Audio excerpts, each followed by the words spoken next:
ہم نے قرآن کو لیلۃ القدر میں اتارا. تمہیں کیا خبر کہ لیلۃ القدر کیا ہے؟ لیلۃ القدر 1000 مہینوں سے بہتر ہے. اس میں فرشتے اترتے ہیں اور یہ صبح تک رہتی ہے.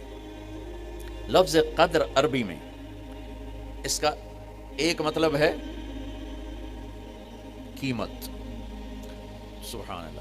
تو اللہ نے کہا میں تمہیں بتاؤں، آپ سب تاجر بیٹھے ہو، لیلۃ القدر کی قیمت کیا ہے؟ 1000 مہینوں سے بہتر ہے. 1000 مہینوں سے بہتر ہے. اب 1 روپے پر 1000 نفع لے سکتے ہیں؟ دنیا میں کوئی ایسا کاروبار ہے؟ جو ہیروئن بیچتے ہیں وہ بھی نہیں لے سکتے. اور میرا اللہ کہہ رہا ہے ایک رات 1000 مہینے، یعنی کوئی 82-83 سال. یہ تو آ گیا پہلا قدر. دوسرا اس کا مطلب ہے تنگ پڑ جانا. تنگ پڑا فقدر علیہ رزقہ.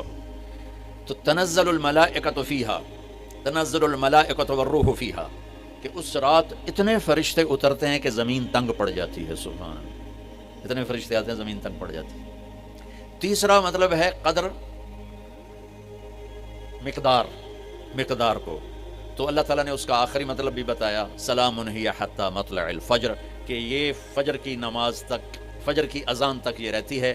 3 مطلب ہیں قدر کے، تینوں اللہ نے قرآن میں کور کیے. قیمت کیا ہے؟ 1000 مہینوں سے بہتر. تنگی کیا ہے؟ فرشتوں سے زمین بھر جاتی ہے. مقدار کیا ہے؟ صبح صادق.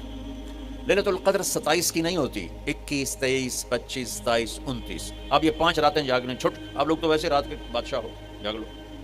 تو لیلۃ القدر مسجد میں نہ گزارو، گھر میں گزارو.